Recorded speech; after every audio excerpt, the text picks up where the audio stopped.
అందరికీ నమస్కారం. ఇక్కడ ఈ మీటింగ్లో చూస్తే ఒక పక్కన ముందంతా పెద్దవాళ్ళు ఉన్నారు, వెనకానంతా పిల్లలున్నారు. పిల్లలు ఎక్కడుంటే అక్కడ గోల ఉంటుంది, ఆనందం ఉంటుంది, ఉత్సాహం ఉంటుంది. ఎక్కడ పెద్దవాళ్ళు ఉన్నారో అక్కడ స్తబ్దత ఉంటుంది, సైలెన్స్ ఉంటుంది. అదే మరిగా రాను రాను పని కూడా తగ్గిపోతుంది. ఎందుకంటే వాళ్ళల్లో యాస్పిరేషన్స్ ఎక్కువ, ఇక్కడుండే వాళ్ళల్లో యాస్పిరేషన్స్ అన్నీ ఫుల్ఫిల్ అయిపోయాయి. కాబట్టి మీరు రాను రాను రిటైర్మెంట్కి వచ్చేస్తారు. ఆ స్టేజీ రాష్ట్రంలో ఎప్పుడూ రాకూడదని, ఎప్పుడూ జుబ్లియంట్గా ఉండాలని ఈ పిల్లలే సంపద అనే కార్యక్రమానికి ఈరోజు నాంది పలుకుతున్నామని చెప్పి కూడా నేను మీకు తెలియజేస్తున్నా. నా లెక్క ప్రకారం ఇది ఒక హిస్టారికల్ మీటింగ్. ఈరోజు మన మీటింగ్ ఏదైతే ఈరోజు పెట్టుకున్నామో ప్రపంచ జనాభా దినోత్సవం 2026 చరిత్రలో శాశ్వతంగా నిలిచిపోతుంది. దీనికి కారణం మీరందరూ ఒక వేదిక పైన ఉన్నటువంటి పెద్దలందరినీ మనస్ఫూర్తిగా అభినందిస్తున్నా. Gadde Rammohan Rao garu, Srimati Tejaswi chairperson, AP creative corporation chairman garu, అదే మరిగా యురుదయ రాజన్ గారు చైర్పర్సన్ ఐఐఎం ఏడి, Somayajulu garu CEO Sigma research, Suresh Kumar garu secretary health, Chakradhar Babu director health, Lakshmi Shah collector garu, ఇక్కడికి విచ్చేసిన ప్రత్యేకంగా స్టూడెంట్స్కి అందరికీ, ఇంకొక పక్కన డాక్టర్స్కి, ఇంకొక పక్కన ఎక్స్పర్ట్స్కి అందరికీ పేరు పేరున మనస్ఫూర్తిగా నమస్కారాలు. ఎప్పుడో చెప్పాడు గురుజాడ అప్పారావు గారు, ఒక మాట అన్నారు, దేశం అంటే మట్టి కాదోయ్, దేశం అంటే మనుషులోయ్ అని. ఈరోజు అది మనం గుర్తు చేసుకోవడానికి ఇక్కడ సమావేశం అయ్యాం. ఈరోజు మీరు చూస్తే ఈసారి వరల్డ్ పాపులేషన్ దినోత్సవం సందర్భంగా మెయిన్ థీమ్ వాళ్ళు ఇచ్చింది యువత ఆశలను ఆకాంక్షలను సాకారం చేయడం, realising the hopes and aspirations of young people today and for the future. నేను ఒకటే చెప్తున్నా, ఈరోజు జనాభా నియంత్రణ కాదు, జనాభా సంరక్షణ ఒక నూతనమైన చరిత్ర ఈ రోజుతోనే ప్రారంభం అవుతుందని మరొకసారి తెలియజేస్తున్నా.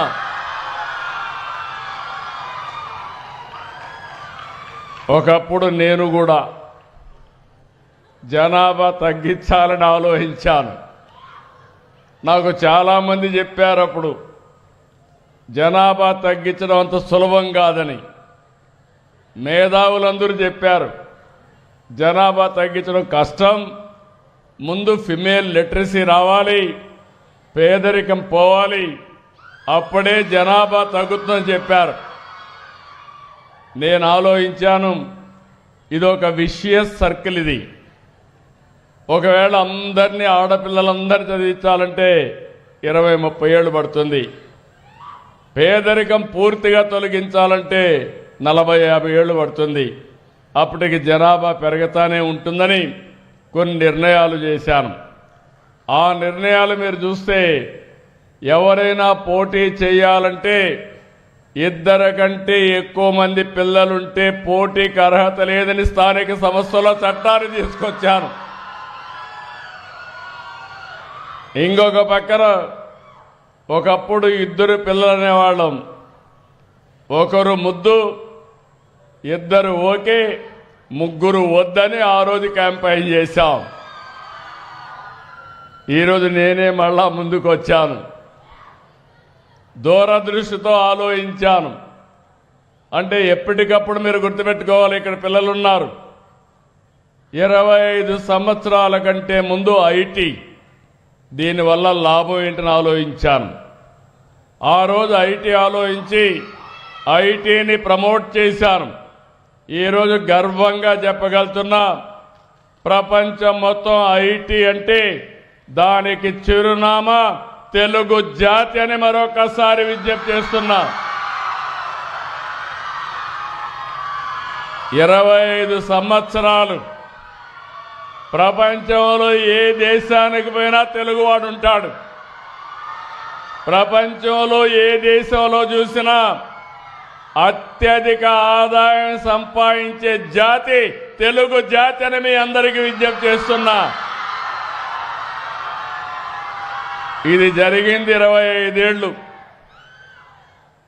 ఆ రోజు ఐటీ మాట్లాడా, ఈరోజు ఏఐ మాట్లాడుతున్నా. ఈరోజు ఇక్కడ ఆడపిల్లలు ఉన్నారు. ఒకప్పుడు తల్లిదండ్రులు ఆడపిల్లల్ని చదివించాలంటే చాలా కష్టపడేవాళ్ళు. ఆ రోజు అందరూ ఆలోచించేది, ఆడపిల్లల్ని ఎంత తొందరగా పెళ్ళిళ్ళు చేసి అత్తవారింటికి పంపిస్తే బాధ్యత అయిపోతుంది అనుకునేవాళ్ళు. ఆ రోజు నేను ఆలోచించాను, మా ఆడబిడ్డల్ని చదివించాలి. మగపిల్లలైనా ఆడపిల్లలైనా తల్లిదండ్రులకు ఒకటే. ఒక మాటలో చెప్పాలంటే, మీరు ఆడపిల్లల్ని బాగా చదివిస్తే తల్లిదండ్రులు బాగా చూసుకునేది కూడా మా ఆడబిడ్డలే అని చెప్పి ఆ రోజు చెప్పాం. నేను దాంతో ఆగలేదు. ఉద్యోగాల్లో, కాలేజీల్లో 33% రిజర్వేషన్లు పెట్టాను. చాలామంది అన్నారు మెరిట్లో సీట్లు వస్తాయి, 33 అంటే 50% క్రాస్ అవుతారు. మాదేంటంటే బ్యాక్లాగ్ చాలా ఉంది. ఇంతవరకు మగపిల్లలకే సీట్లు వచ్చాయి, అవి ఫిలప్ కావాలంటే కొంత సమయం పడుతుంది. ఆడపిల్లల్ని ప్రోత్సహిద్దామని ముందుకు పోయాను. ఈరోజు నేను గర్వపడుతున్నా. ఒకప్పుడు మీరు చూస్తే వరకట్నం ఉండేది, ఇప్పుడు ఎదురు కట్నం వచ్చింది. ఆడబిడ్డలకు డబ్బులు ఇచ్చి పెళ్లిళ్ళు చేసుకునే పరిస్థితికి వచ్చారు. నేను ఎక్కడ చూసినా అడుగుతున్నా, భార్యాభర్త ఇద్దరు ఐటీలో ఉంటారు. ఇద్దరు ఉంటే ఇద్దరిని పిలిపించి అడుగుతున్నా, ఎవరి ఆదాయం ఎంత అని. 180% భార్యల ఆదాయమే ఎక్కువ ఉంది భర్త కంటే కూడా. మా ఇంట్లో కూడా నా ఆదాయం కంటే నా భార్య ఆదాయమే ఎక్కువ ఉంది. మా కొడుకు ఆదాయం కంటే మా కోడల ఆదాయమే ఎక్కువ ఉంది.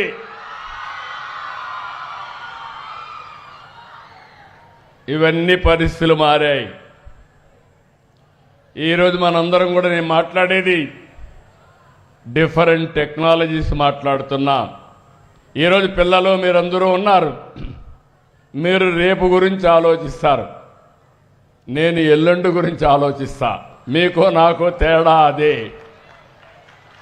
నేను ఆలోచించేది రాబోయే 25 సంవత్సరాల్లో ఏం జరుగుతుందో ఇప్పుడే ఆలోచించి అది ఈరోజే ప్రారంభించడం నేను ఎప్పుడూ చేసే పని. ఇటీవల కాలంలో మీరు చూశారు, అనేక వినూత్నమైన కార్యక్రమాలకు శ్రీకారం చుట్టాం. ఈరోజు మీ అందరికీ చెప్తున్నా, రాసి పెట్టుకోండి. అమరావతి ప్రపంచంలోనే ఒక బ్రహ్మాండమైన నగరంగా తయారవుతుంది.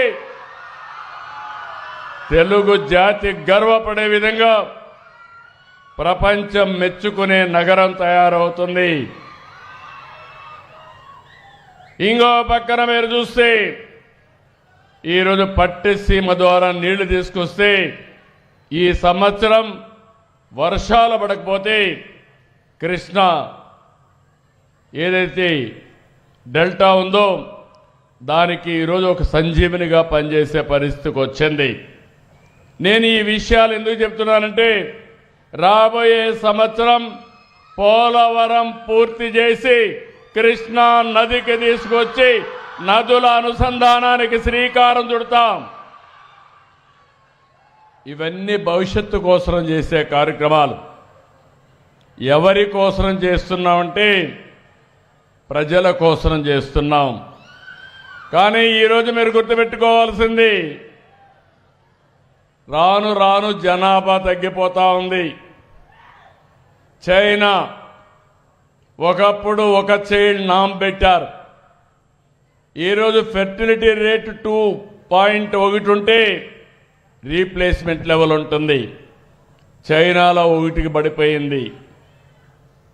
సింగపూర్ 0.9 పడిపోయింది. జపాన్ ఇంకా ఎక్కువ పడిపోయే పరిస్థితికి వచ్చింది. సౌత్ కొరియా 0.7కి పడిపోయింది. ఇండియా కూడా 1.9కి వచ్చాం. ఆంధ్రప్రదేశ్ 1.5కి వచ్చాం. మనం ఆలోచించకపోతే ఇది 1 కంటే తగ్గుతుంది.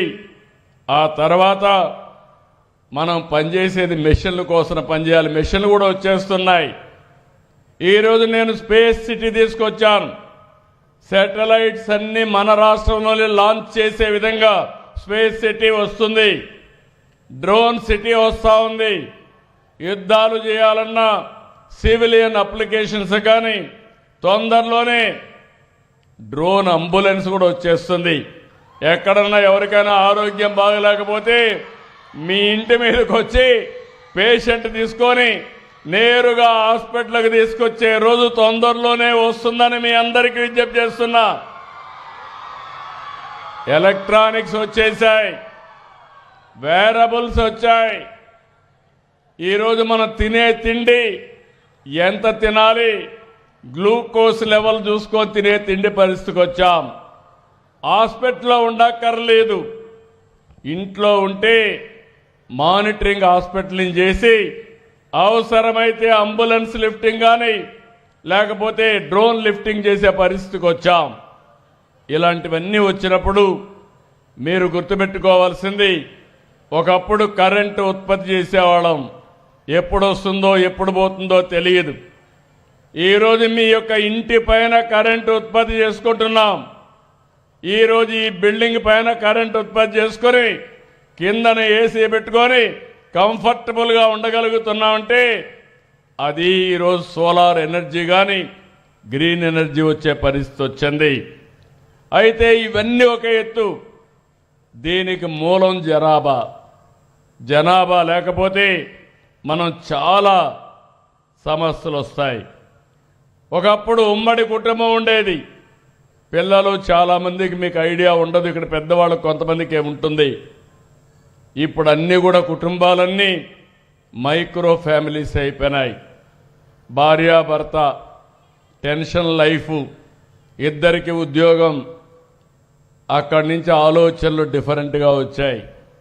ఇంట్లో ఎవరు చూసుకునే వాళ్ళు లేరు కాబట్టి పిల్లలుంటే ఒకరు లేకపోతే వద్దు, double income, no kids, let us enjoy చేసే పరిస్థితికి వచ్చాం.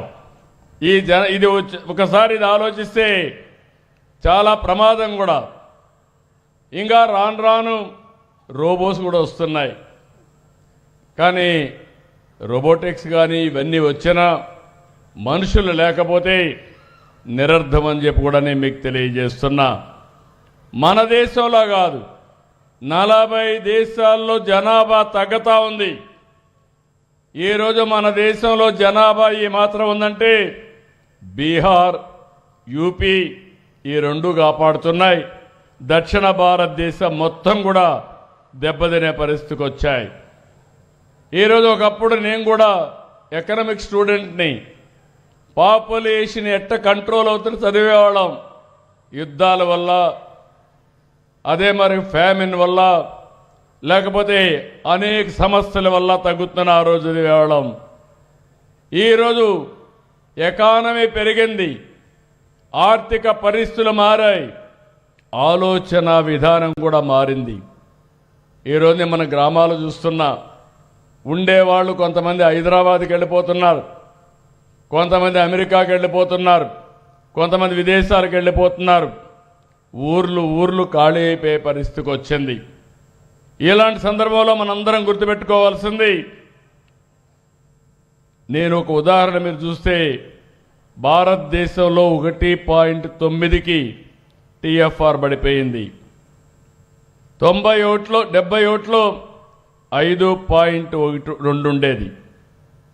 మన దగ్గర 3.1 ఆ ప్రాంతంలో ఉండి ఈరోజు 1.5కు పడిపోయింది. రాష్ట్రంలో అర్బన్ ఏరియాలో అయితే ఇంకా బాగా తగ్గిపోయింది.